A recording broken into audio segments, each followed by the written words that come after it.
I'm Kristen Tanner. I'm the programs manager here at Innovate Marquette Smart Zone, and welcome to Women in Entrepreneurship. Woo, yeah, we give a round of applause for that. So now it is my great pleasure to turn it over to a fearless female leader who I am so lucky that I get to call a friend. She's a communication strategist, an entrepreneur, and a proud mama bear. Please welcome to the stage co-founder and chief marketing officer at Siren, Adele Piper. Thank you, Adela. Got to turn the mic on first. Hi, everyone. Good evening and happy International Women's Day. Cheers to that. As Kristen mentioned, I'm Adela Piper. I'm the co-founder and chief marketing officer at Siren. And a proud sponsor of tonight's event. We are so glad that you could join us. This is a fantastic turnout. Kristen hasn't mentioned this yet, but we are nearly double the turnout from last year. So yay us and yay all of you.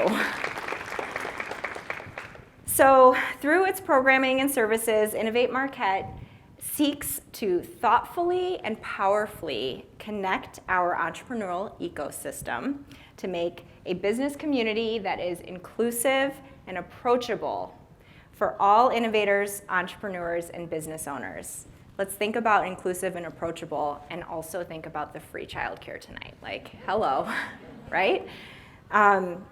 With a focus on technology-focused ventures, Innovate Marquette collaborates with partners in our community as well as across the state. There are 20 smart zones across the state to provide resources to local entrepreneurs. So if you're in the Marquette area, you're an entrepreneur, an aspiring entrepreneur, this is exactly the organization you need to be plugged into. So we're really glad that you're here tonight. We're thrilled to have an impressive lineup of trailblazing women.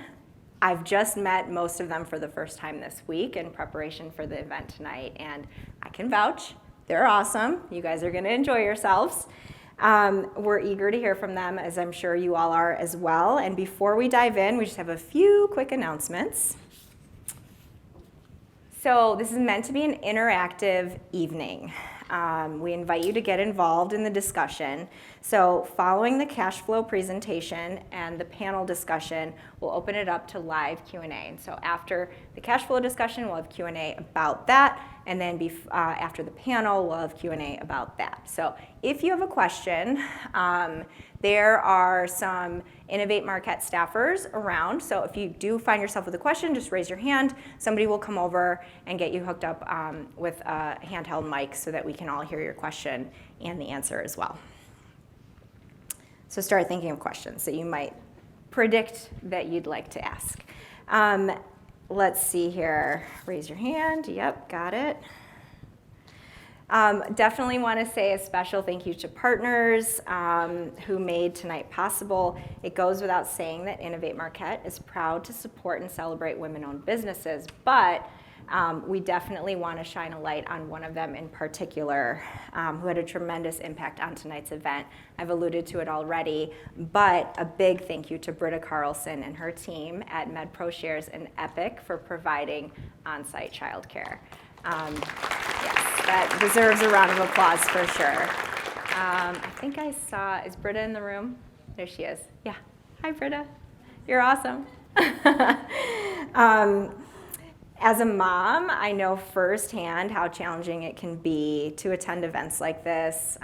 We don't all have an incredible support system, and so when our community can rally around us and support us as well with services like Britta's providing tonight, Britta and her team tonight, it really does make the world go round. So cheers to Britta. All right. So let's get back to the reason why we're all here tonight. I'm really excited for this next segment. For many of us, the financial aspect of running a business can be like a little bit intimidating, right? Most of us entrepreneurs get into what we do because we love the thing, whatever the craft is, if we're an artist or a communicator or a marketer or whatever, or a real estate agent, like whatever your business is, that's why you do it. but you don't necessarily also know how to run a business, or at least many of us don't. So financial aspect of running a business 100% falls into that category. It can be intimidating, and if you don't know how to start, sometimes there's too many resources, and that can be overwhelming. What we have tonight, lucky for us, is we have a local financial expert who knows cash flow management inside and out, and you all, it is tax season right now. So the fact that Jen is here for the night, spending time and giving us her expertise makes it extra incredible, because now is like prime time for CPAs and accountants, so like extra thankful to have her here tonight. Without further ado, please welcome proud Upper Northern Michigan University graduate, shareholder, and partner at Tailored CPAs, Jen Wallner.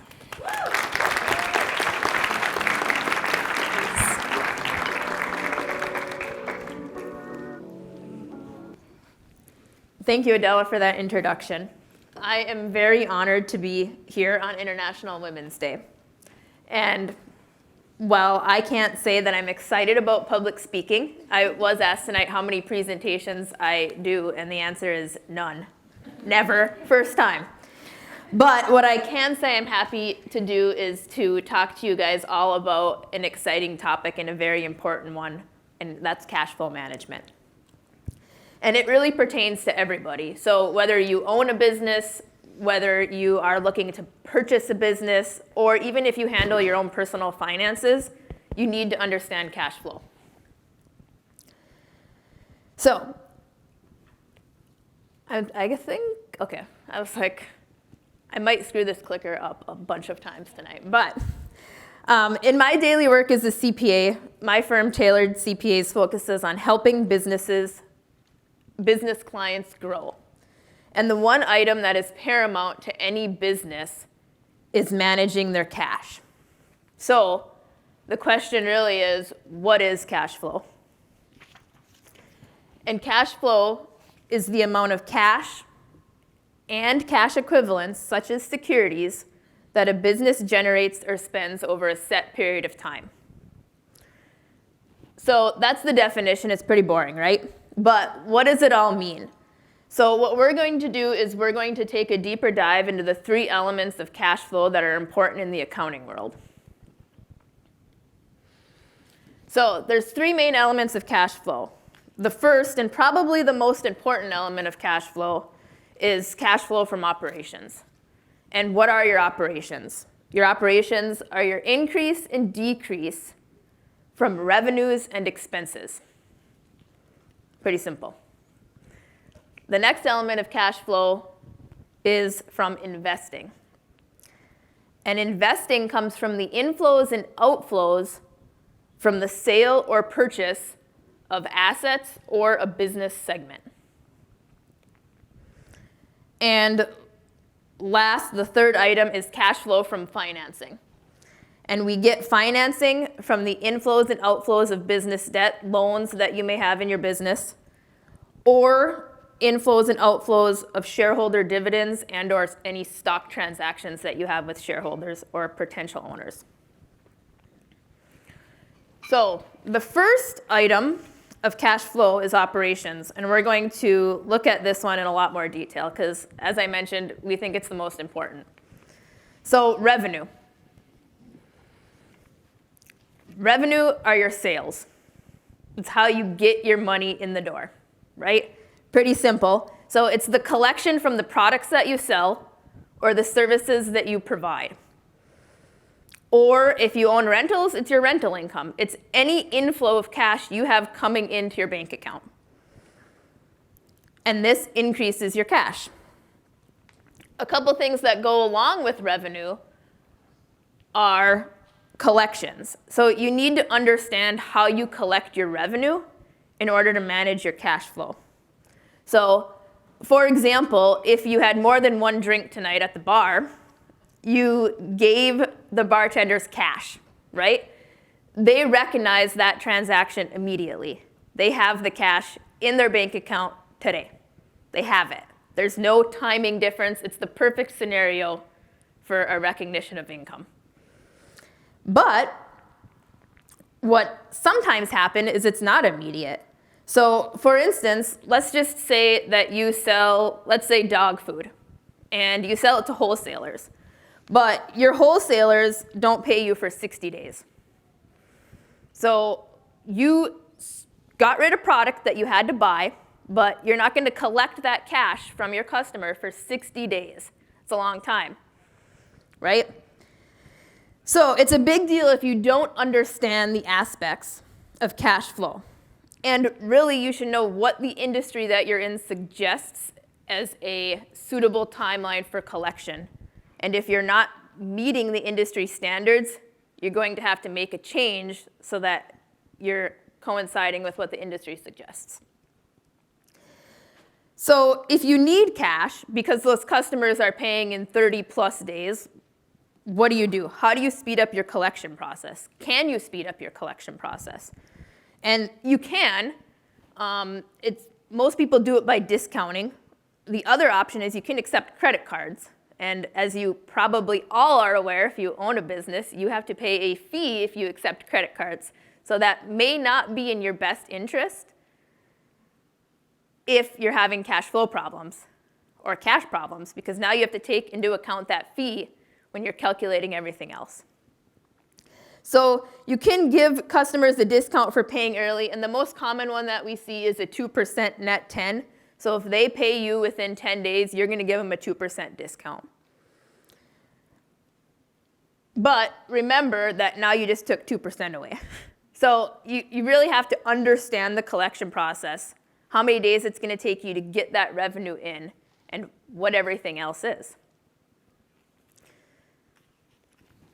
So the next item is part of cash flow from operations is your margin. And it seems pretty easy, right? A better margin equals more profitability. Anne's smiling at me because of the conversation we had before this. But are your margins where they belong? Have you increased your selling price for the increase in your product costs? In the past year, we've seen major increases in product costs. And if you're not watching those, chances are you've probably seen a dip in your cash. And you haven't raised your prices to coincide with the market and what you're paying for the product to sell. So you need to make sure that you make adjustments for mid-year price increases. Now, there's other ways that you can increase your margins. You can negotiate discounts with supply vendors. You could ask for a discount for paying early, assuming that you can afford to do that, and that you've projected all of your future cash flows to make sure that you can cover such expenses as payroll and all of your other operating expenses if you're paying your vendors early to get discounts. Another item that you can use to increase profitability is to buy in bulk, which sounds amazing, that you're going to get this discount for buying all of this product. But the biggest thing to remember if you buy in bulk is you now have cash, basically, sitting on a shelf waiting to be sold. So you need to really look at how much of a discount you're getting to buy all this product up front and how fast that product's going to actually leave the door. So operating expenses. I got ahead of myself. So operating expenses. So you can have fixed operating expenses or you can have variable operating expenses. And your fixed operating expenses are pretty easy. If you sell $1 of sales, your rent is $1,000. If you sell $100,000 of sales, your rent is still $1,000. It doesn't change. It stays the same whether you have 0 sales or you have a lot of sales. Those are your fixed expenses. Your variable expenses are going to change based on sales. So those, for instance, could be supplies, your support staff. As you have more revenue, chances are you need more people to help you support your revenue.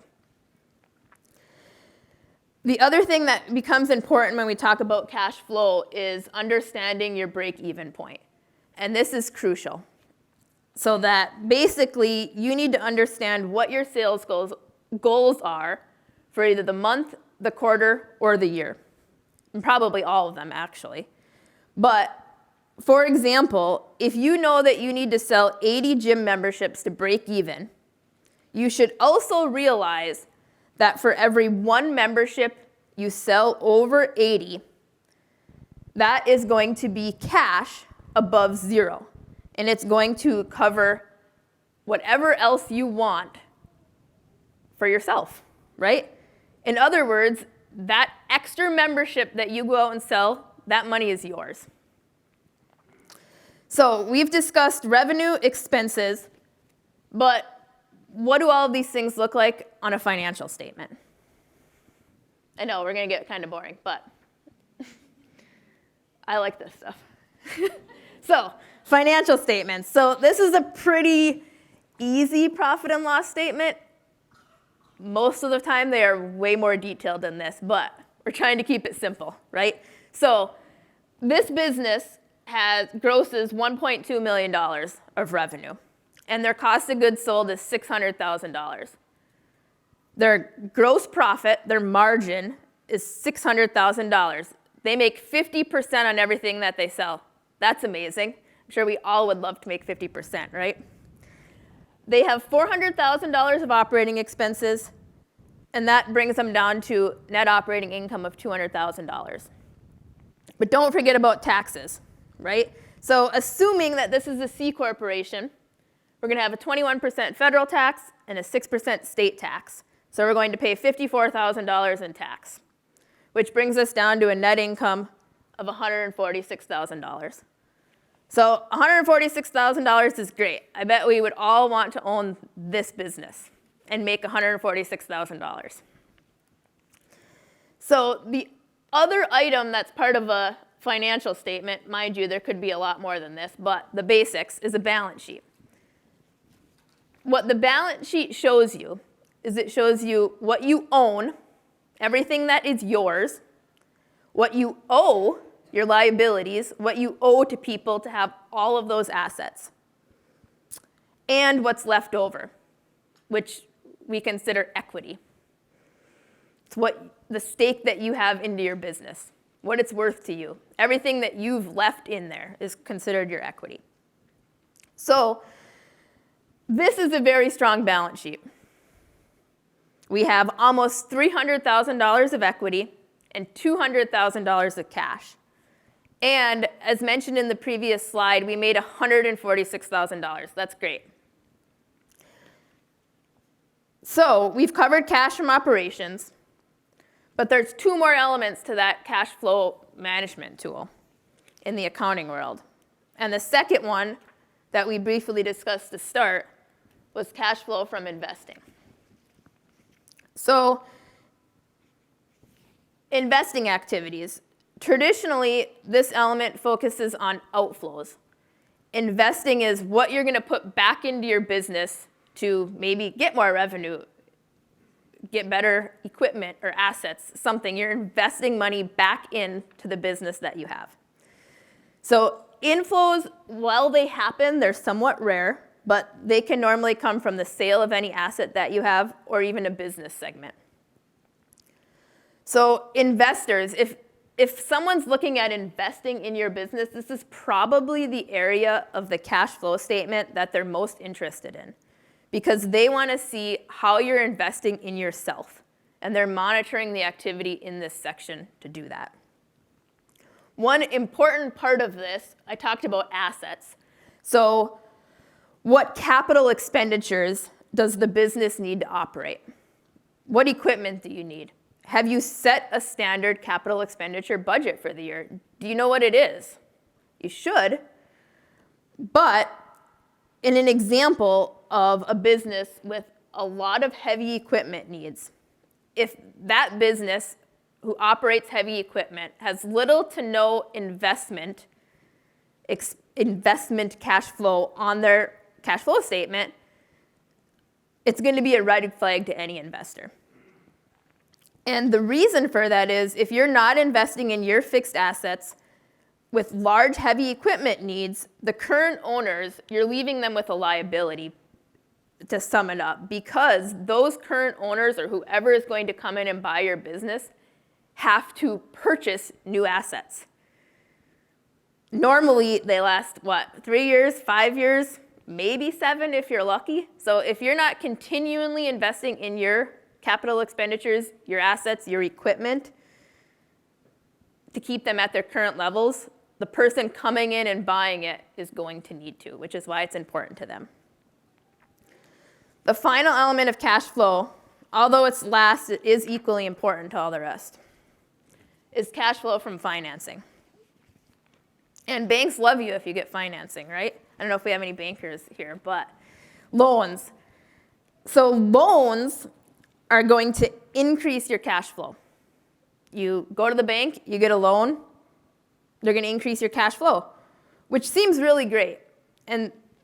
But you need to consider what your repayment terms are going to be on that loan. You didn't get that loan for free, right? You're going to have to pay it back at some point of your business cycle.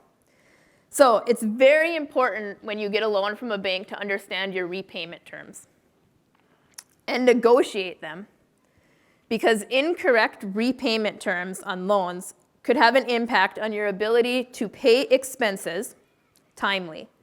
So for instance, if you take a $100,000 loan, it will take a lot less cash per year if you repay it over 10 years than if you repay it over 5 years. And a lot of the times when you get those rates from the bank, you may be tempted to take the 5-year payoff because the interest rate is so much lower. But you really need to consider the entire picture and look at what that payment does to the entire operation. A couple other things that banks are going to look at if you go to them for traditional financing is they're going to look at your collateral. So if you have a business that has a heavy investment in equipment, the bank is going to look at this business a lot more favorable than, say, an accounting firm. We have no equipment. They're not going to take our computers. They don't want the computers, and they definitely don't want our paper.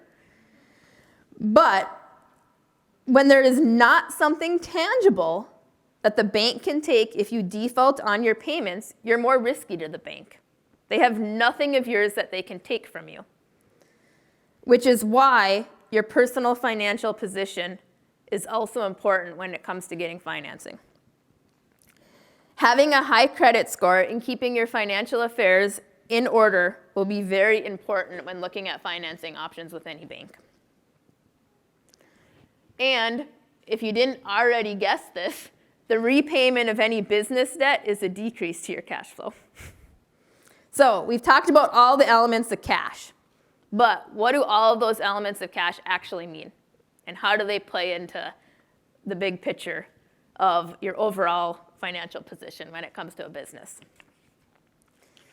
So we, as a new business owner or someone looking to purchase a business, right? This business value is $1 million. And wherever you got it from, doesn't really matter, but you came to the table with $200,000 of your own money, and you need $800,000 more. So most banks may look at this pretty favorably of 20% down. That's really good for a new business owner to have. It's amazing.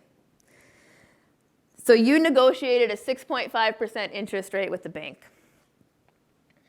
Your monthly payment on that debt over a repayment of 7 years is just shy of $12,000. $12,000 per month. $142,555 per year. That's what has to come out of your cash just to repay that debt, to buy the business, right? So you may remember a few slides back that profit and loss statement that we showed. We made $146,000, and I said it was amazing, and I would want to own that business, right? Well, you made $146,000, but after we factor in our debt service of $142,555, you're only left with $3,445. I almost said 55. $3,445. And some of you are like, I can see it, all right? You feel deflated. And you think, I only made $3,000 and I worked the entire year, right? Well, remember that you just paid off 1 year of business debt, an entire year, and your business just became a lot more stable. But yes, there is only $3,000 left. We, as the owners of any business, were paid last. We have to pay for everything else first. And it takes a large investment sometimes to do so. So, depending on what stage of a business you are in, you may need to be thinking about different aspects of the cash flow system. So, we made up 4 cycles. I'm sure we could think of a lot more stages of business, but we're keeping it kind of simple here. So, let's review a few of them. If you're a new business, you're probably asking yourself, what do I need? What do I need from investors? Who are my investors going to be? Is it going to be yourself? Are you going to get a business partner? Are you going to get a bank? Are you going to get a loan from your parents? Those are the types of things that you're probably thinking about as a new business, is getting the capital to start it. A maturing business, so maybe you're in years 2, years 3, years 5, your main concentration is going to be your pay down of your debt and your reinvestment in your capital expenditures. You want to continually be reinvesting in your business to keep it going strong and to make sure you have what everybody needs to do their job. If you're a mature business, now you're looking at the return to your investors, your stakeholders, your shareholders. If it's yourself, wonderful, you get it all. But when you have multiple investors, all those people that gave you money when you were first starting out, they now probably want some of it back. And this is the stage when they can start to get that money back. And when you start considering succession of a business, basically meaning you're ready to retire and sell your business, you're really looking at, are the returns that you've been giving to your shareholders and or yourself over the past couple of years good for a potential buyer? Most buyers don't want to buy themselves a job. Unless they really love it, I guess, like Adele mentioned. We all do it because we love it, right? But ultimately, your ultimate goal is to at some point get repaid. So if you're looking to buy a business, you want to make sure that at some future date, it's going to be there for you. Startups and acquisitions. So when we have any startup or we're helping customers look at purchasing a business, how do we analyze an existing business or consider a business that you may be interested in purchasing? So one thing is you need to look at their cash flow. You need to make sure that the purchase price of that business can be supported. Can you support it with the current operations the way that they stand?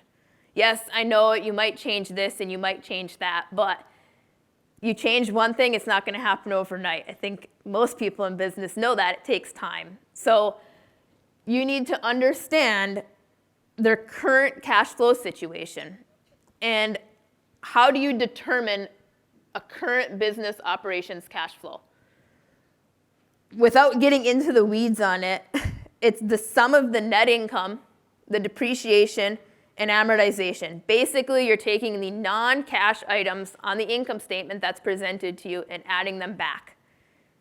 And if you're collecting, like the bar example, right when you go, that's your cash flow. All the ins and the outs that happen throughout the year. Assuming this business that you're buying has no debt. You will then factor in your debt payments on top of it, just like the example that we looked at. And where do you find all this information? If you're looking at buying a new business, where do you go first? What do you need to look at? Well, first thing is I would get their corporate and or personal tax returns, depending on what type of entity you're looking to purchase. And for most small businesses, you're going to want a copy of their internal financial statements. And what you should do is make sure that those internal financial statements tie out to the tax return that was filed. Pretty important. Some businesses may have a CPA prepared financial statement with notes. It's very unlikely in small businesses, but if you have that, that's great. It's going to give you a lot more information than just looking at a tax return. So another item that you want to consider when you're looking at buying a business is the business's current debt coverage ratio and what the debt coverage ratio will look like if you are going to be the one to purchase it. So what is a debt service coverage ratio? Well, the debt service coverage ratio is calculated by taking net operating income, and you're going to take any adjustment for those non-cash items, depreciation, amortization, interest, whatever is non-cash in that income statement, and you're going to add all of that to your net income. You're going to take that number, and you're going to divide it by total debt service. And by total debt service, that's the principal and the interest payments on that debt, both. The total monthly payment, that $142,555 for the year. So, for example, you have a business that has a cash flow of $100,000 and a debt service of $60,000. Its debt service coverage ratio is approximately 1.67%. That's really good.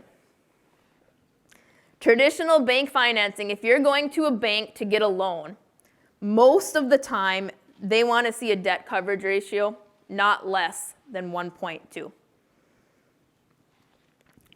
And a debt service coverage ratio slightly greater than 1 indicates that there's barely enough operating income to cover your annual debt obligations.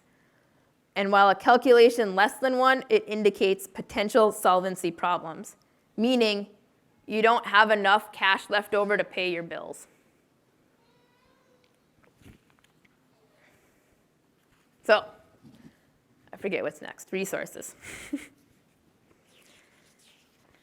What resources are available to you if you're interested in buying a business or you're interested in even growing your business? The first thing is you should get professional advice. And who do you get professional advice from? A skilled business advisory CPA. Funny story, this isn't even in my presentation, but I was on the phone this morning with a potential new client, and the first thing he says to me, so-and-so referred him, but he said there's 3 important people that everyone needs to have: a good spouse, a good attorney, and a good accountant. And I said, well, at least you put the spouse in the proper order, right? But he's right. You really do need all of the professionals before you get started, because once you start down the wrong path, it's a lot harder to come back around and fix it. There are other resources available, such as Innovate Marquette, that will be able to help you if you're looking to start a business. And one of the questions that was asked is, what software tools are the best? The best for what? The best for managing cash flow. That's the way that I took it anyways. But it sounds silly, but Excel. That's what we use to manage our cash flow. There's really no other way to do it. Put your cash that you get in, put your cash that you're paying out, and manage it in a spreadsheet. It's the simplest and easiest way. But from that standpoint, financial accounting software, we believe that it's a must if you own a business. We don't want you managing your financials on Excel. You should really have it in a financial accounting software to track your operational income. And really, QuickBooks is the absolute front runner for small business. They're kind of taking over the market. I know you guys, I'm not a QuickBooks seller by any means, but it's the easiest to use. And I used to be able to say it was the cheapest. I don't know if I can say that anymore, but it really is the easiest. As with any financial accounting software, right, it has its limits. And the biggest thing to remember is anything that you put in that's garbage, it's going to come out as garbage, and your financial statements aren't going to be correct. But it's very important to understand all the inputs that you have coming in to your financial accounting software. And depending on what industry you're in, you may need other software packages, whether it be front office, time tracking, point of sale. Other softwares are available depending on your industry. So, what do you need to do now? The first thing is understand the tax costs of owning a business. That tax number was a pretty big number, $54,000. So too many businesses have failed not understanding that right out of the gates. Another big important item is budgeting. Budgeting your profitability and budgeting your cash flows. How do you know where you're going if you can't set expectations or if you don't set your expectations? And if you're not constantly monitoring your budget, your profitability budget, your income statement budget, and your cash flow budget, how do you know when to make adjustments to ensure that you stay profitable? One thing that a lot of people say when they set a budget is, that's okay, I'll just go in and change it. Change it to what has actually happened, right? What we like to tell people is you should never change the budget unless there is a drastic shift in your business operations. Something big has happened. And if you didn't hit your budget, you should really just ask yourself why. Why didn't you hit the budget? What did you do this month that was different? Another thing is you should find a mentor. Find your best resource that works for you. I'm sure we can all agree that teams succeed far more than one singular outlier does on their own. We all need people around us to help us. But there is one item that's not a secret, and I think we can probably all attest to this, that you really just have to work your butt off. So when I was preparing for this, I thought about all the challenges that we face as women. And then I thought about how oftentimes we don't chase after what we want because we may appear rude, or you feel that another gender can do it better, right? You're looked at differently because of chasing your dreams, so you just don't do it. But I came across this quote from a famous woman, and I thought that it fit perfectly. And the quote is, "I'm tough, ambitious, and I know exactly what I want. And if that makes me a bitch, okay." And that was Madonna. And I think that what we all need to do is embrace being tough and ambitious and go after what we want.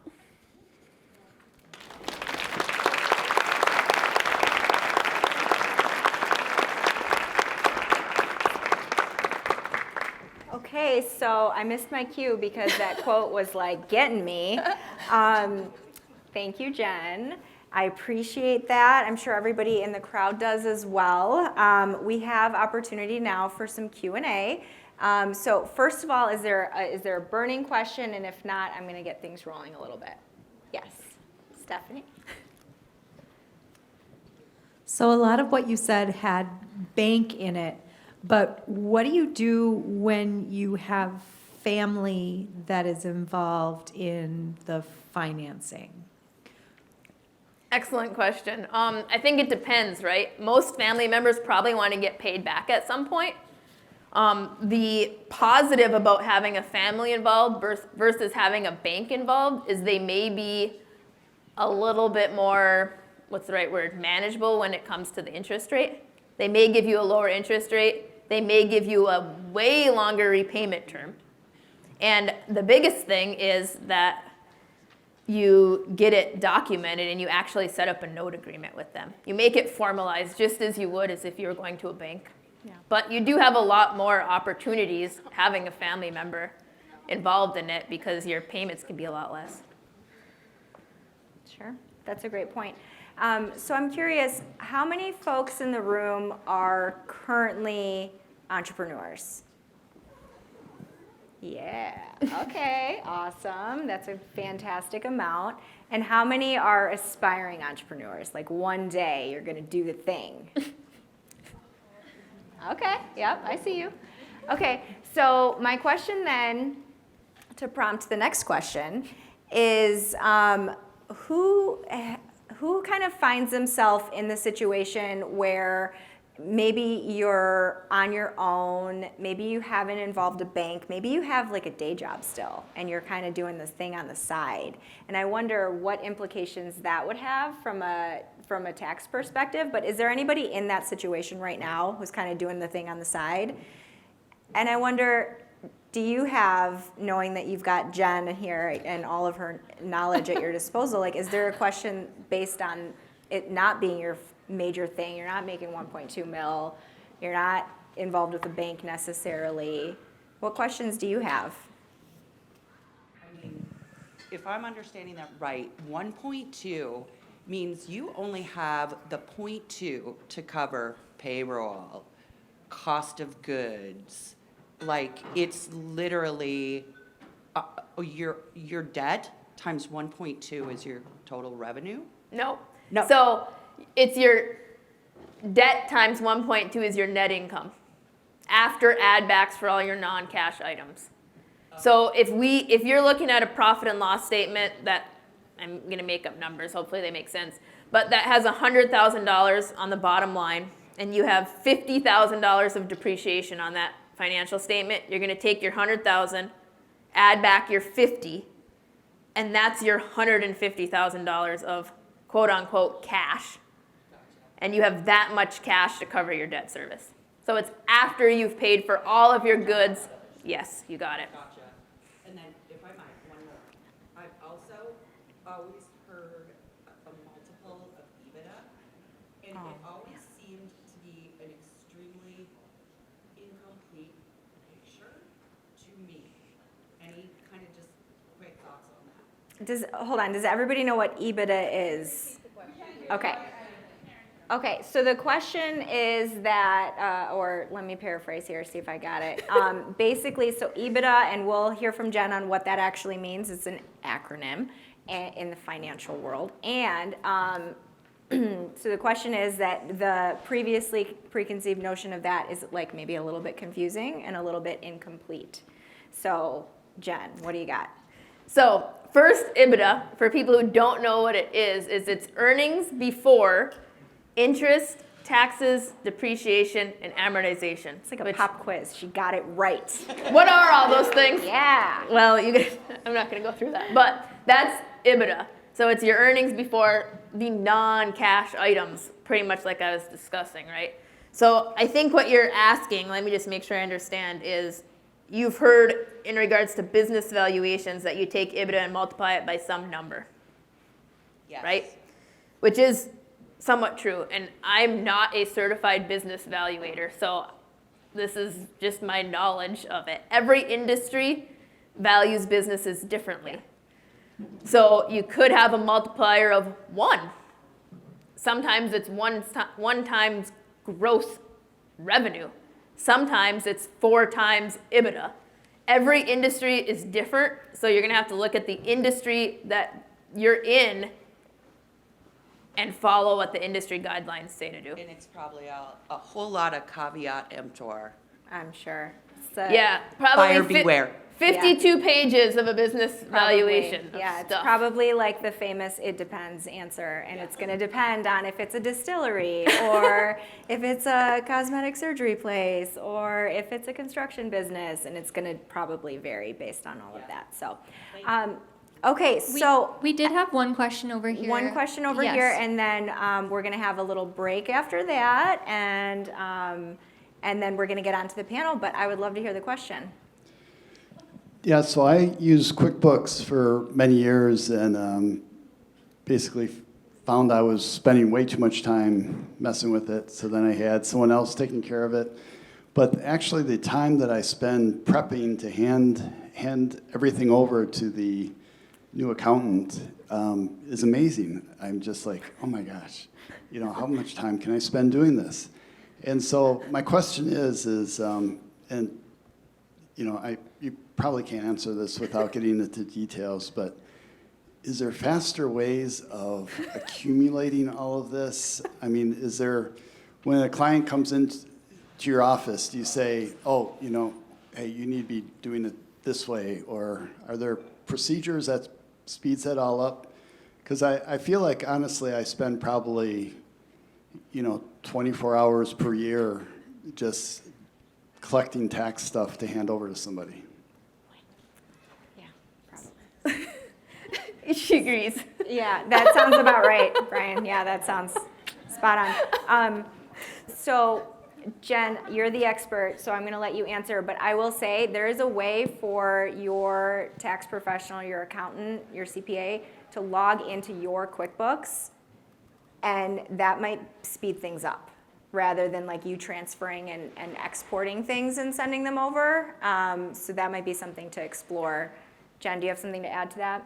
Yeah, I guess even before all of that, I think what I mentioned about QuickBooks and getting the information into QuickBooks, that's the most important step, right? If you don't have the correct information into QuickBooks and you haven't reconciled your bank account monthly, you haven't recorded your loan payments properly, you haven't recorded what should go to principal, what should go to interest, you haven't posted things to the proper accounts, you're probably wanting to pull your hair out because it's going to take you 24 hours, probably way more than 24 hours just to fix all of that garbage that went in to begin with, right? So is there procedures? There's a lot of procedures. We, in our office, actually write them up and give them to clients, and we train them how to do it properly to start. But you should really look at it monthly, and you should tie all your accounts in monthly, because now when you get to December and you get to the end of the year, it's really easy.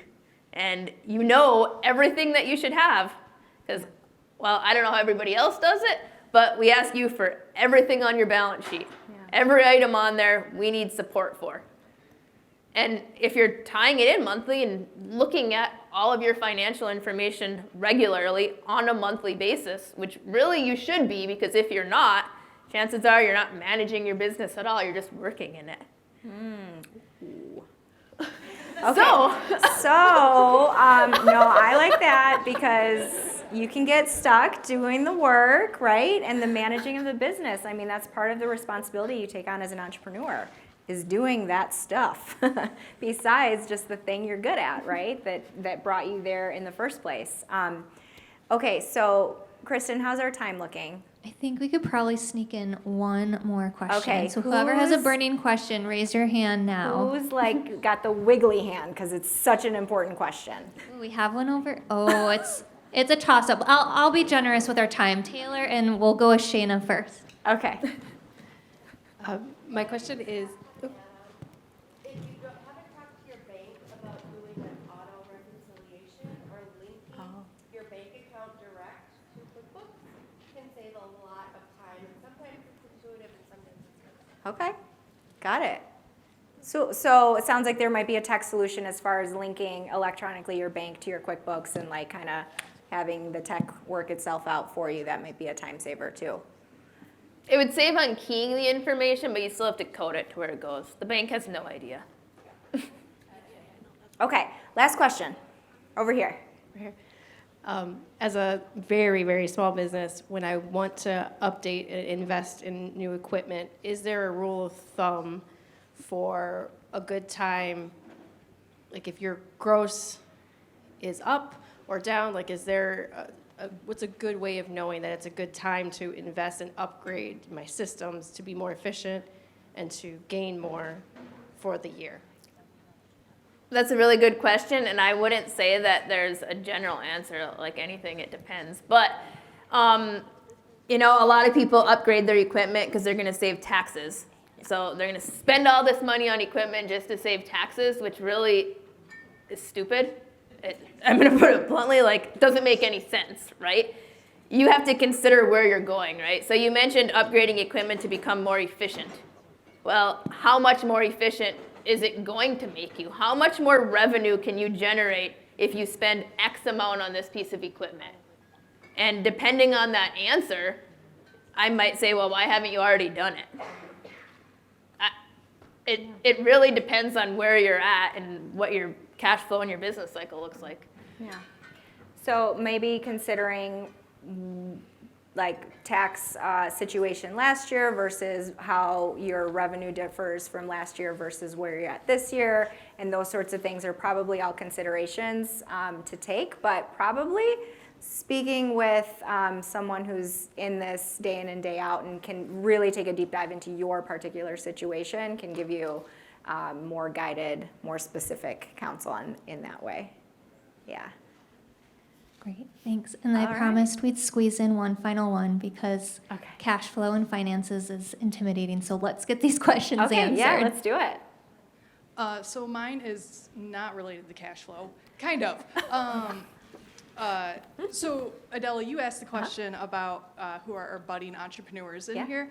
So Jen, what can those entrepreneurs start working on now? Because cash flows once the business is up and running, Yeah. but what can they do now to help prepare them be financially stable and in the green? Well, I would say, coming from someone who bought into a business, right? I mean, save your cash. You can't buy a business and you can't invest in a business without money. You can't, you could if you have family members, awesome, right? And if they're willing to give you everything that you need to start it, that's amazing. But most of the time, that's not the case. So, instead of going on vacation this year, don't, and save your money so that you can eventually purchase what you want. Sounds simple, That but- sounds prudent and very wise. Maybe not very fun, but also very wise. And yeah, if your dream and your goal is entrepreneurship, then heed the advice of the experts, people. Okay, so thank you all. Joe, gosh, really? Yeah, sorry, I apologize. One thing that we talked about is the education piece of it. What Jen's talking about is pretty technical terms, but there are a lot of training resources to get more access to understand what these terms mean, to be able to see that. The software will do a lot of work for you, and it'll get the numbers in the right place. But without having the terms understanding and all of these different financial statements understood, it's really hard to determine really what that software is doing for you. So through QuickBooks and through other online resources, there's a lot of access to education and more knowledge about what this means. And the more you can do, the better. What Jen really is, probably if you were to meet with her and you were to talk to her in her business, but she has such an amazing, vast experience and is kind of predicting what's going to come based on this knowledge that she has about the financial statements and how financials work. And the more you know about it, the more you can predict, and the more that you can look into the future of what's going to happen in your business to see things coming long before it happens. So if it was me and you asked me that question of what type of thing would I tell you before you generate cash flow, before your business gets successful, is to educate yourself as much as you possibly can through all those resources so that you can really see and understand this. Whether it be new applications that you can use, whether it be in your own personal finances right now to start to build that. But the most education you can give yourself and the most knowledge you can right now before you get to that point. Yeah. Okay, fine, that was worth it. I guess. Okay, so everybody, let's give Jen a round of applause. Thank you. Thank you, Jen. Thank you. Nice job. How do you feel? Good. Good. Okay, awesome. Okay, so everyone, thank you for your attention. We are not done yet. Don't go anywhere except maybe to the bar. We've got about a 10, 15-minute break, and then we're going to head to our panel discussion. So everybody enjoy. Okay, so welcome back. I'm very excited to moderate tonight's panel discussion, and I mentioned earlier that I had the privilege of meeting these wonderful ladies earlier this week. You guys are in for a treat, and I will say that the backgrounds of the women joining me on stage are spanning various disciplines within the tech industry, and I invite you to think of tech and then expand what you think of tech. And I'll just leave that there. So let's meet everybody and let's get started, shall we? So first we have in the center here, Ann White. She's the co-founder of the Honorable Distillery down on Washington Street in the Old Nordic Theater. Love that. MJ Cartwright is a statewide mentor operating out of the University of Michigan Innovation Partnerships team. It's her current gig. Lots of other cool stuff in the background there. And Nicole Gregory is here with us. She's the co-founder and CEO of Urban U, Modern Beauty and Wellness. So let's first welcome them to the stage, and then we'll get started.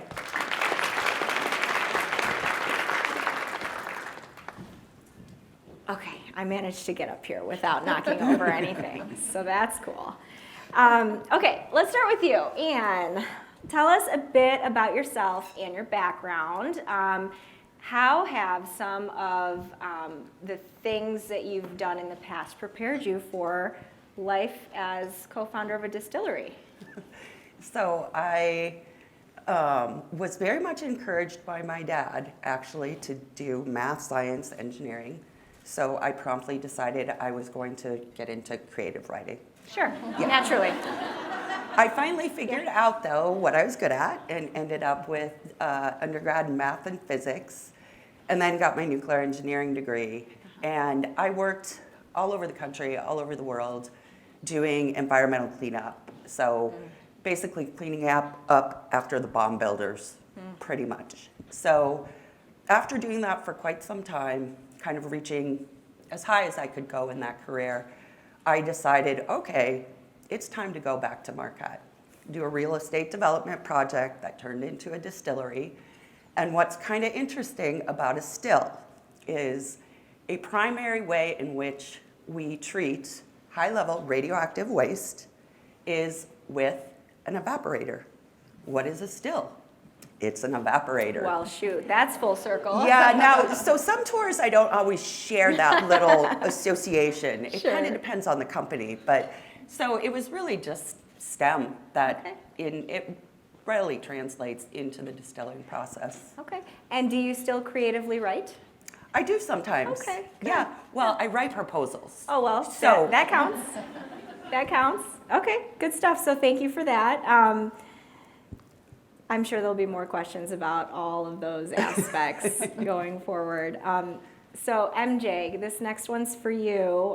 Why don't you share a little bit more about yourself and your background, and in particular, I think it's interesting the fact that you're a statewide mentor, specifically in tech, and you are female, and how do those things kind of translate and intersect related to your background? Yeah.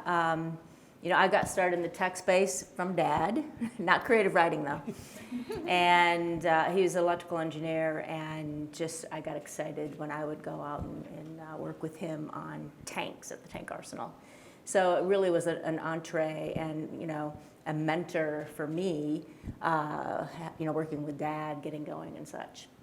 And I went on into engineering and really in the startup business out of the gate, graduating electrical engineering and then in business, and just took startup after startup out of the University of Michigan and some of the other universities around the state, and really grew those businesses, either went did some IPOs or ended up selling the businesses or merging the businesses and such. So you end up getting this whole realm of experience from the technology, the capital, the management, the accounting, all those different pieces, have to come together when you're doing a startup. And so when you get to a certain stage, and I have all this white hair for a reason, is that it's really nice to spend the time taking a break from all the businesses, all the startups, and sitting back and helping others. It's a give back stage is what it is right now. And so mentoring around the state, there's such talent and there's such great ideas across the state of Michigan. And being able to, being asked to come up here, this is my third visit in the last year, and I love coming up here because of the innovation and the groups that support innovation here. Mm-hmm. So it's one of those things that it's giving back at the same time, keeping exploring and helping. Yeah, well, and it sounds like you have the experience multiple times over from I mentioned earlier the napkin stage to the funding stage and all the stuff that happens in between. Yep. So would it be accurate to say that when you're mentoring a startup, it kind of, wherever they are in that journey, you are likely to have something to contribute to whatever Yeah. their next steps might be Yeah, based on that. and there's no one person that knows everything about the business. And when you're mentoring from a startup that is focusing on plasma reactors for removing PFAS from the water, to working with some software AI companies, a startup, there's such a range. And so there's certain things that you'll know, and then you have to know how to use your network to bring in the other people. Sure, And that's really, really, really critical. Well, and I hear that like echoing from Jen's talk of really like finding your people. And so it sounds like that carries over not only from finance, but also from other different aspects too. Yep. So, good stuff. Okay, Nicole, you're next. And I have a question for you. First of all, invite you to tell us more about yourself and your journey. And I think I'm very curious to know about the specific skills and traits that have helped you to overcome obstacles as you have been an entrepreneur and been involved on the funding side of things. Yeah, kind of all over the place, but from a technology perspective, or how I got into technology, it was my mom signing me up for a class in 6th grade. It was during the summertime, and she said, go to the high school, and you're going to learn some programming. I'm like, what? In the middle of the summer? And it was so hot in that room because the computers were so big, Oh, sure. the big old floppy disks. And so it took, 6 weeks to program the dog to run across the screen and go into a doghouse, and it was like a big deal. So that was my first, like, wow, you can make something, right? I don't have to be out there building, which I love building things in general, but how do I do this, understand this technology world? I'm just not sure I want to be the programmer of it, but that entree, just understanding that little bit, kept me curious through my life and continued to allow me to jump into technology in multiple different ways. Yeah. So through that, I have bought, built, exited companies along my journey, and all of them have had some type of technology platform kind of tied to them because of my mom signing me up for that class. Yeah. Have you publicly acknowledged her contribution to your career? I have. As a mother, I'm curious. When can I expect to get credit for things? Yeah. You have a while. Good to know. Okay, so what about you're in this hot gym. Are there other 6th grade girls there, or are you one of few? It was all male. I was the only female young girl sitting there, so that was a little bit difficult. But I think, again, it was, if you're going to step into this industry, you have to know maybe what part you wanted to play and not play. I didn't know then. It just was, I knew that I was going to step into something that not a lot of my friends were going to be doing. But from that, as I grew into the technology industry, it was mostly males in technology, but you find a few female friends along the way. I think really, technology isn't necessarily, like I said, about the programming part of it. It's more about the mindset. Like, how can I take my company here locally in Grand Rapids or Marquette, wherever it might be, and add some technology components to that, because that's the difference, is you don't have to be the programmer, but you can maximize technology from there to, as you grow your company, to make it work for you. And as we talked about QuickBooks, QuickBooks is a great example where you can literally do everything remote, from receipts to, everything you need to do, where years ago it was all on the desktop, right? So it's definitely changed the way I think we all think about technology, having things in the cloud now. You can create a business in the cloud or take your existing business and add these layers of technology to it. So it's about that mindset of, how can I layer this? Sure. So the notion of kind of having what you think of maybe as a traditional tech company, building an app or programming a dog to run across the screen or what have you, or technology can be applied to an existing company. It can be added on as a layer to optimize something that's already there, to make more efficient, to make more profitable. And so knowing that here in the UP, there's companies of all shapes and sizes. Some are technology-based. Some have layers of technology. Some don't yet. And so that's something that we want to make sure you leave with tonight is kind of the consideration of, hey, if you're not a tech company, maybe you don't strive to be, but maybe there's a way to optimize what it is that you're doing by exploring and getting curious and how tech might be able to kind of help you to reach a next level. Okay, well, I'm curious, speaking of curiosity, let's talk about barriers that you all have faced in your careers. Not necessarily tied to technology, but tied to entrepreneurialism. What have you faced and how have you surpassed it? MJ, why don't you tell us? There's so many barriers out there, different flavors. So I'll tell you a story of one of the barriers that I should not have been surprised about, but the last company that we sold into a private equity group, I was asked to come down and do a pitch, and the team, I met them at a restaurant, and they all walked by me until the one guy who knew me, and I go by MJ, so you wouldn't know if it was, Michael Jackson or,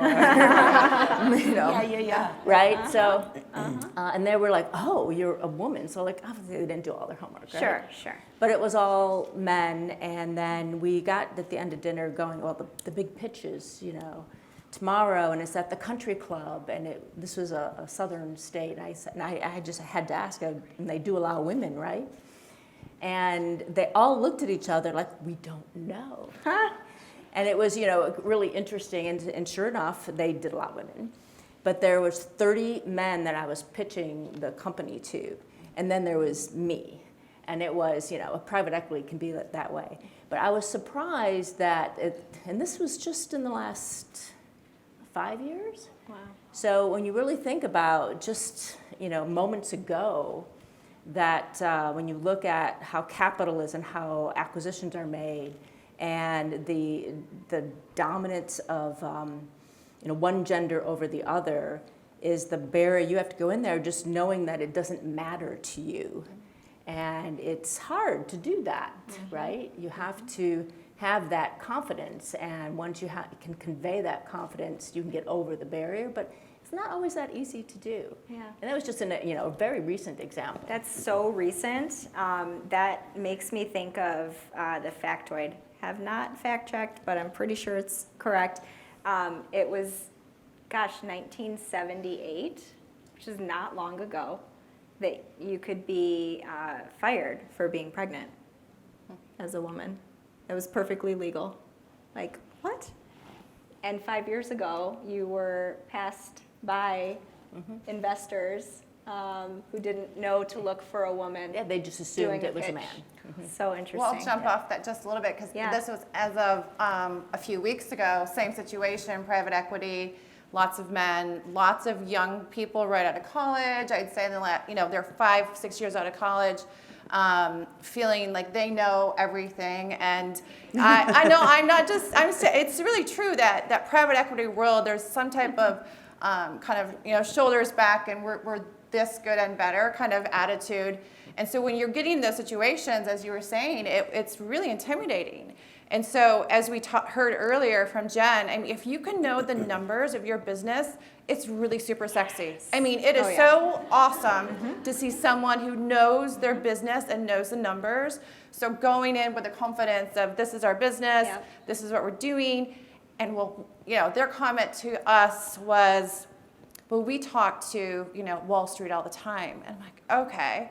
So with the numbers I had and I knew, I pushed back and their mouths were literally open. Like, oh, you could too. That was kind of the thought process you could feel in the room. Like, your shit. And it was really comforting to feel that confident, but it took years to get to know my numbers and feel confident with those numbers. And there's so much power in it. Yeah, absolutely.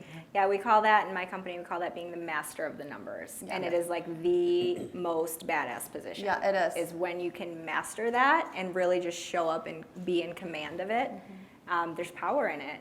Absolutely. Even if your numbers aren't big, if you know them. Yeah. It's the presentation, right? It's how you Yeah. put yourself out there. Yeah. What about obstacles that you faced, Anne? So I guess I would consider myself super lucky because the world I came up in is not private equity, which I know is very known to be extremely male dominated. And while my field, yes, was definitely male dominated because it was science, technology, engineering, like you were always master of the numbers. And if you were master of the numbers, people cared a lot less if you were a woman or not, at least in my experience. So in this regard, I feel super fortunate that I ended up in the industry I was in because I don't think I faced much of it. I really don't. So interesting. So mastery is one of the ways that you can control your surroundings and your situation and the perceptions that follow you. So MJ, you've mentioned you're kind of in this reflective, like give back phase right now. And so I'm curious, Nicole and Anne, if you want to add some of the ways maybe that you are paving the way for folks after you, and if that's showing up for you yet at this stage. I think part of the reason I came back to do what my partner and I called a retirement gig has definitely turned out to be a career change. But a huge motivator was, take this building, Book World in Marquette, and return it to its glory, for Marquette. Yeah, it's for us too, but I could have almost the exact same business model without ever putting that marquee up. People still would have come. And so that was a huge component. Doing things like this was a big component. And so I think, sort of regardless of where you are in your trajectory, giving back, like a 23-year-old can be a mentor, right? Absolutely. Because they might know more than that 18-year-old. So I think we can all give back at any point in our life experience. Yeah. For sure. Well, and you brought somebody with you tonight, who's one of your head distillers. Is that right? Yes, Abby is right here. Totally putting you on the spot, Young lady in STEM. A young lady in STEM who is here because you decided on this fun little retirement project. Yeah. Okay. Good stuff.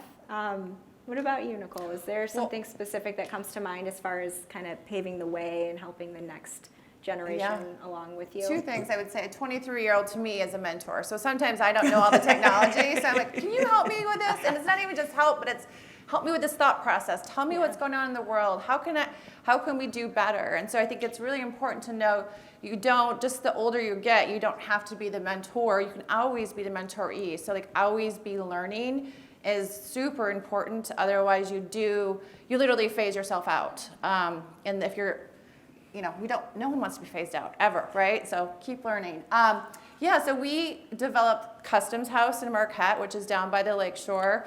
That was a project of love, like you said. We went into it thinking, okay, this would be great. So it's an old building in Marquette that was originally the Customs House in 1865. So lots of problems with it. And after lots of money, it is restored.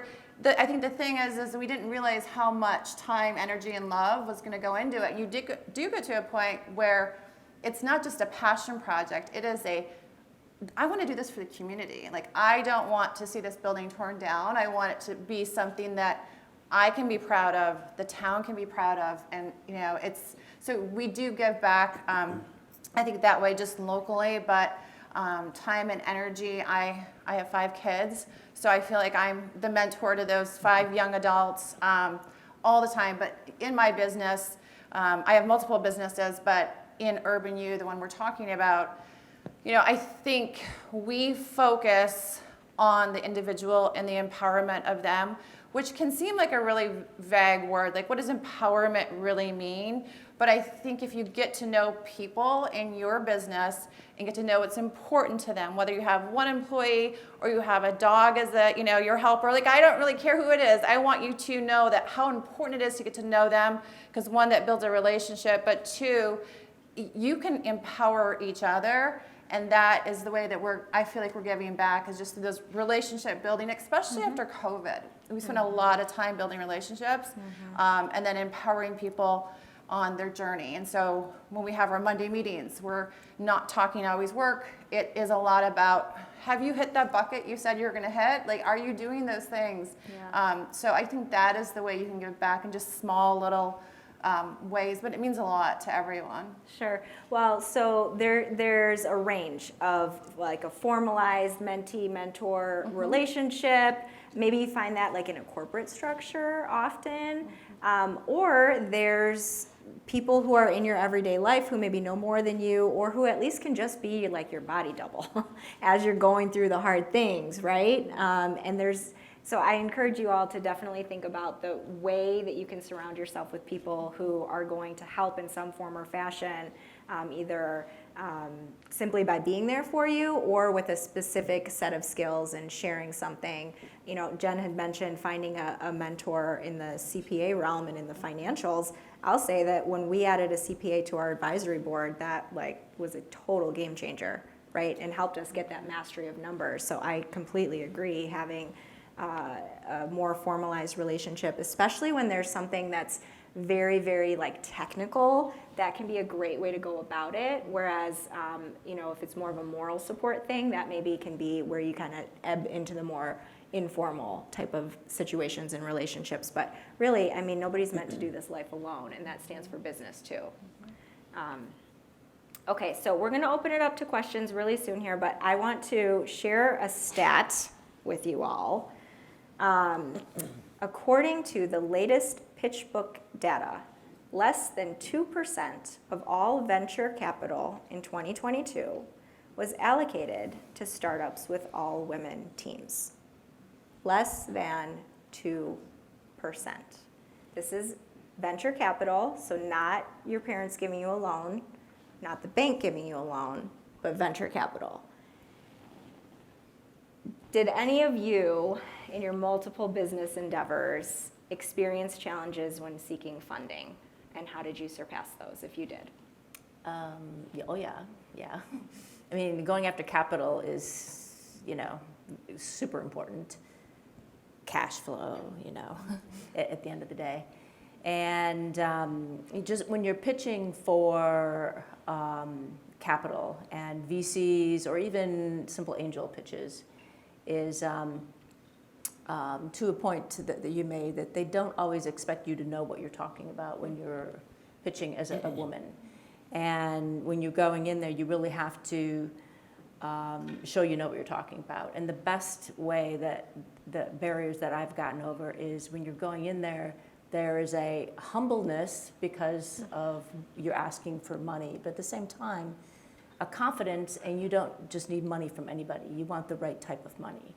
And it's a little bit of an arrogance to act that way and be humble at the same time, but that's actually how you get the right money, and having the confidence that, if I'm pitching to all you to invest in a business and you're listening, does she really know what she's talking about? Do I really want to invest in this business? You have to really come across that, hey, this may not be your business, and if it's not, don't invest. Sure.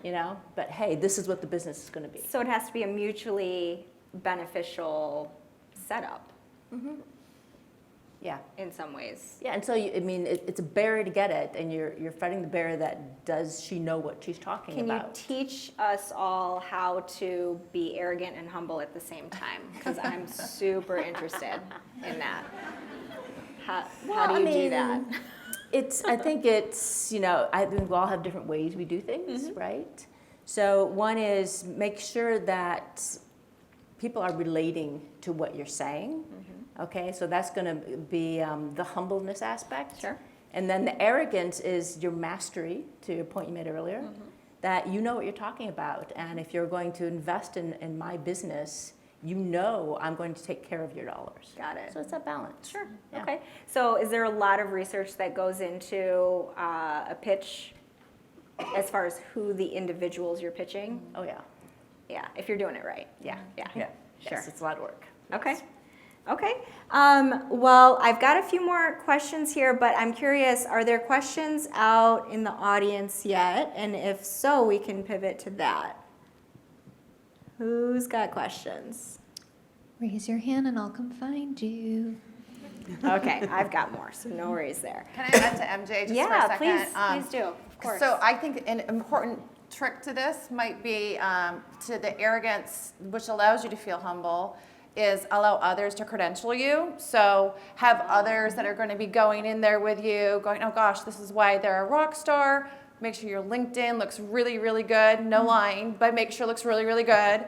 And then as you're, going in there, because they're going to do all the research on you prior to, just like you are to them. They want to know who you are, what you've done, what schooling you've had. So make sure you look good social media wise, and then go and have that confidence, because they're gonna talk about it. Actually, they'll ask you about schooling, or hey, I heard you went here or did this. You go, yeah. Sure. And I think it's important too to note that some of us in this room are never going to go in front of a venture capital organization and ask for money, which is totally fine. But every single one of these rules still applies to any important conversation that you're going to have, whether it relates to funding, whether it relates to maybe an acquisition, if you decide to expand your company by buying up a smaller one or something like that, pitching a new client, heck, hiring your next rock star to join your team. The research and the preparation, I think, is something that, to Joe's point earlier, as far as getting your head around what you can control. If you know his example was understanding how to read a balance sheet and knowing what the financial terms mean. And also, what other things can you control? You can know who's going to be in the meeting you're walking into. And you can know, if you've got a mutual connection with them. And you can know what the priorities for that individual or organization are, and do those align with your priorities and values? These are all things you can control. And it doesn't take much other than the persistence to find it and prepare yourself heading into something like that. But it's advice that carries from pitching a VC for funding to so many of the other situations that you might find yourselves in. And I think to MJ's point as well, you don't want money from just anybody. And I think that is super important, especially, if you are in a situation where you're feeling your cash flow is not where you want it to be. Some bad decisions, you can, jump into bed with partners that are not good in the long run. And face it, for most businesses, there's plenty of partners out there. And in many cases, you can afford to be somewhat choosy. Yeah. Ooh, I love that. I like being choosy. Yeah, why not, right? If there's folks out there looking for someone to invest in, why not find the one that's going to be a good match for you? I like that. Who's got a question or a comment based on this conversation? What would you like to know from the women on stage here who have amazing experience that we can only hope to I learn see from one down in tonight? front. I'm gonna get you first. No, you're fine. I need my steps. Okay, something I've heard spoken throughout the session tonight was that kind of humble bragging and being able to do that effectively. Something that really resonated with me because I really struggle with that, even though I've invested a lot of my time, a lot of my money, and energy into building those skill sets. But when it comes to, telling people I have these, kind of certifications or degrees, I fall short. So what's your advice for kind of pitching yourself as an expert, even though you might be younger or female? And how do you do that humbly without feeling bad about kind of bragging? I was once told when I was very young in the consulting world, and this may not be relevant in this day and age, fake it till you make it. So have that confidence, and I would say in a younger age group, err on the side of arrogance, especially as a woman. Yeah, to add on to that, use your network, you know, and you know, some of you may not realize, or you feel like you may not have a big enough network or the right network, but, you know, pitch to people. So find people, and, you know, it's, there's some great resources here. I mean, when it comes to Innovate Marquette, I would find them and say, who can I pitch to? Who can help me with this? And there's other organizations, there's other people. I mean, you know, I listen to pitches all the time. And people want to help. Okay, so don't underestimate your network. And if you want to grow your network to help you with that, there's a thing called I-Core, which is a National Science Foundation technique that they use. And they have, it's called customer discovery, which everyone uses customer discovery at some level, but it's going out and actually asking people what they want to hear when you're doing a service or a product. So if you want to know how to do your pitches better, do some customer discovery on it and ask those questions, because it's humbling to ask that, but you're going to get so much respect back and so much confidence back. So those are just ways to expand your network and learn at the same time and kind of do that give-take.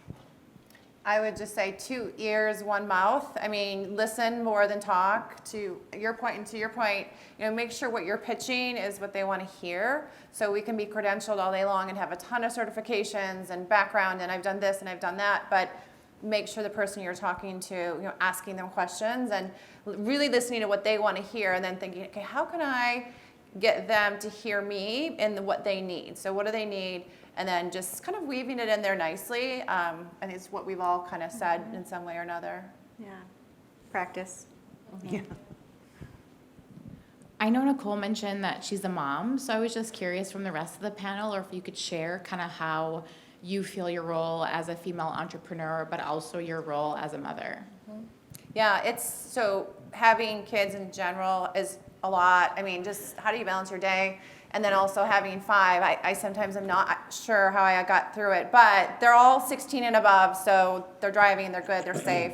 But I would just say your support network, and even if you don't have a support network here, find one, find the resources. I know it's so amazing they have childcare here tonight. That was just, I mean, my heart warmed up when I saw that, because if I would have had that, I would have been all over this and had a girls' night of it, you know, like let's go and learn something. But so I just expand your network and support, and you know, don't be afraid. I think the one thing we do, I'm a Yooper, I'm from Marquette. I have 31 first cousins that I think all still live here. So I think that the part She's not is exaggerating.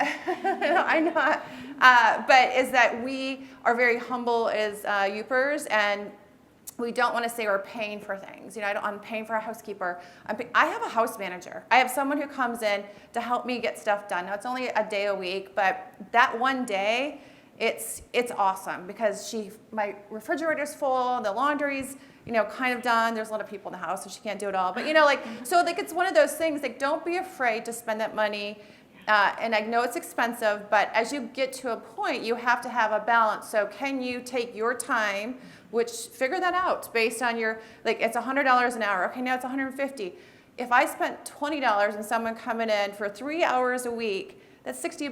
I could then go spend those 3 hours and I'm making $450. So that's a big, like, you have to do the own analysis on yourself. And put value in yourself. I think that's what we forget as moms, is I've got to do all this mom stuff and I can't go do this other thing. And having a supportive spouse, significant other that can, you know, say, yeah, let's do that, because I believe in you.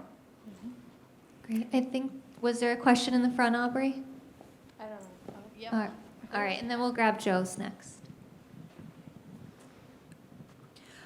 The question over there about not wanting to be feeling aggressive, do you get more pushback from women with your knowledge or from men? Women, Yeah. by far and away. Yep. Why do you think that is? So I have some theories on this. Let's hear it, man. Well, I think especially when you are working in a male-dominated field, there is an expectation that women defeminize, that they be a man, that they take on all of those behaviors. And I think when women are operating that way in that environment, sometimes it can actually overdrive aggression, especially toward other women. And it's due to some posturing, and that posturing, you can come about it very honestly, because it's like, okay, I don't want to necessarily be a bitch, so I'm going to behave like a guy. So that, in my experience, is what drives some of that, for sure. I think we have all various experiences. I find it, because I deal with so many men in the business world, but on the technical side of things, and when I'm in mom activity mode, it is more of the women that I kind of get that pushback from, and I think there's just a lot of women who may have wanted to do something and didn't do it, and they see you doing it, and so there's just a natural, human tendency there, and I think that's difficult sometimes. Yeah, and you have to be, compassionate about that, because we all make our decisions, but sometimes we just don't realize we could have made a different decision at certain points, right? Yeah. That's a great point. Very good point. So, gosh, what a striking thing to hear, right? We're not all women in the room, but many women in the room. And we're all here to learn and grow and be empowered and inspired. And it's a bit of a bombshell that just got dropped, that maybe our own biggest critics are the other women who could be cheering us on and supporting us and uplifting all of us, but maybe that's not the reality all the time. So I think it's changing, though. I agree with you. Over time, I think when you're, in my generation, like I said, it was much more, I would say, friendly with respect to the female thing than maybe, private equity, some of those markets.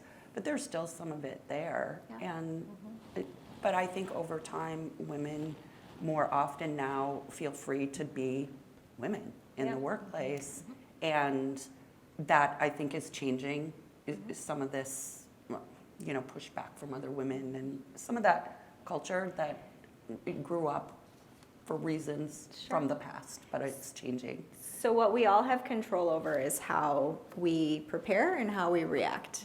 And so maybe even our gut reaction, maybe we check it before we actually show and check ourselves. If we determine that actually, wait a minute, why does that trigger me? Like, why am I annoyed by that woman's success? Yeah, let's explore that. Let's see if we can get through that and actually be cheering each other on instead. It's good stuff. You guys are awesome. Okay, it's 7:59. We have time for one question. What is it, Joe? I didn't really have a Let's hear question. it. I'm sorry. I really connected with the question over here about working really hard in your pitch and having anxiety. Imposter syndrome and social anxiety is very real. Yeah. And I deal with it every day. And if you were to meet me and you were to talk to me, you would probably say that I was really good at pitching and really good at conversation and communication, but it's actually extremely hard for me. And the way to do that is to really, really practice a lot on your own. There's a saying that I like to say a lot, and I talk about a lot in our space at Innovate Marquette Smart Zone, is make a million mistakes when nobody's listening, so you don't make the one mistake when everyone's watching that ends you. It's a lot of hard work, and it's real, and it's okay to accept it, and it's okay for just to have it be what it is. I have social anxiety disorder, and I've dealt with it my whole entire life. I've had imposter syndrome, and I've thought that I wasn't worthy for these things for my whole entire life. But through little wins, lots and lots and lots and lots and lots and lots of little wins, and lots of little time with me at home, in front of the mirror, with me with my friends, going through these things to make sure you're extremely prepared for it. I've had a lot of big wins because of it. So it's a real thing, and I connect with it. And if you're dealing with that as well, there's a lot of others that are. And it's just to talk about it and really prepare a lot for it, and make sure you're doing those things, those millions of little things on your own, to ensure when you get to that space that you're confident, like everybody said. And it's okay to be a little bit of cocky, and it's a real thing. So that's just my adder to that. I connected to it, and I wanted to just say that. So I just think it's so interesting that we're all humans. We all have fears and insecurities and imposter syndrome and anxieties and oh gosh, what if this bombs, and like every single person.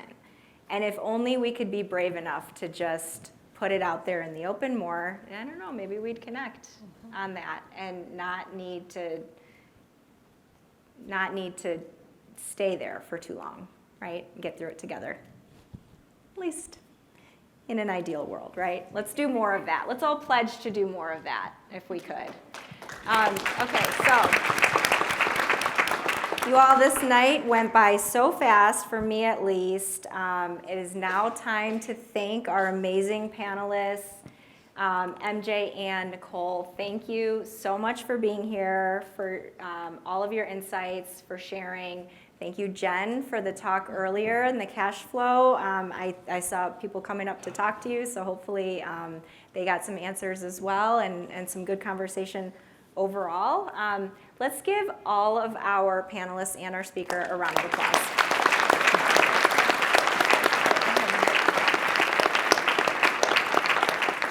You guys are really, truly wonderful. Thank you. Okay, I have final thoughts. There is on your programs a QR code for a very brief survey. If you could indulge us, we'd love to know what your thoughts are on the evening. Your honest feedback is most welcome so that we can continue to improve these sorts of events, events plural, because Innovate Marquette Smart Zone does a whole lot of things to serve entrepreneurs, either in incubation and acceleration stage, as well as the community, and a lot of that happens through events. So there's lots of events throughout the year. And lastly, a brief thank you to, once again, the sponsors for the event, MEDC, the City of Marquette, and Siren. Also, thank you to NMU and the Northern Center team, especially AV. You guys heard everything, right? There was no like weird squawking and all that, like super duper. Good job, guys. Britta and the Epic team and MedShare Pros, and all of you for attending. So thank you again. Get home safely, and we hope you enjoyed yourselves. Thank you.